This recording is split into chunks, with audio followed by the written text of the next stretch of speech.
दरम्यान छत्रपती संभाजीनगर शहरामध्ये खूप मोठा वारा या ठिकाणी सुटलं होतं आणि या वाऱ्यामध्ये छत्रपती संभाजीनगर शहरामध्ये 2 घटना घडली. एक भगतसिंग नगर येथे एक झाड कोसळून एक महिलेचं खूप गंभीर स्वरूपाची त्या ठिकाणी हॉस्पिटलमध्ये उपचार घेते आणि सिद्धार्थ गार्डन येथे आमच्या जे प्रवेशद्वारामध्ये ते वरचा भाग कोसळून त्या ठिकाणी 2 लोकांची मृत्यू झाली आणि 2 लोक त्या ठिकाणी जखमी आहेत.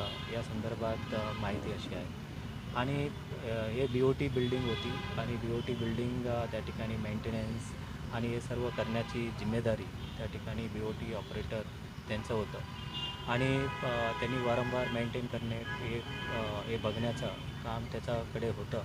परंतु दुर्दैवाने त्यांनी काम नाही केल्यामुळे आज 2 लोकांचा मृत्यू गमावा लागला आणि त्यामुळे आम्ही त्यांच्या परिवाराबद्दल आम्ही दिलगिरी व्यक्त करतो. परंतु या सर्व जबाबदारी जे आहेत ते कंत्राटदार त्यांच्याविरुद्ध आम्ही गुन्हा दाखल करण्यात येणार आहेत. आमच्या संबंधित अधिकाऱ्यांना सूचना करण्यात आलेल्या आहेत. अजून कसे कुठे कुठे जे लूज स्ट्रक्चर्स आहे ते पडू शकतात खूप मोठा वाऱ्याने, कारण रेग्युलर मेंटेनन्सचे बिल्डिंगचे जे काम आहे ते कंत्राटदारांच्याकडे होतं आणि काही अपूर्ण पण काम होते त्यांनी करणे अपेक्षित होतं.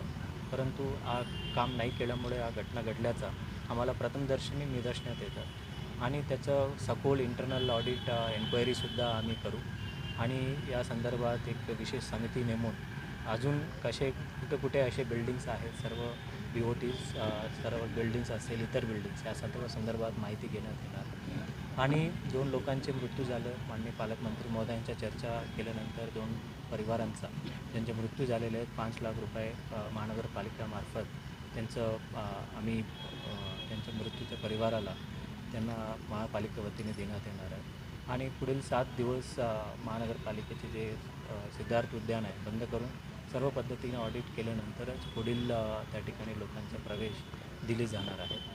परंतु हा दुर्दैवी घटना आहे आणि त्याबद्दल महानगरपालिका खेद व्यक्त करते. काही हिंदी में बता दीजिए सर।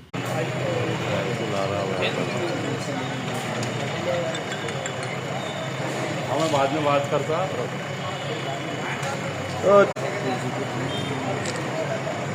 हे केंडे मामा पाठवणं होतं. हो केंडे सर.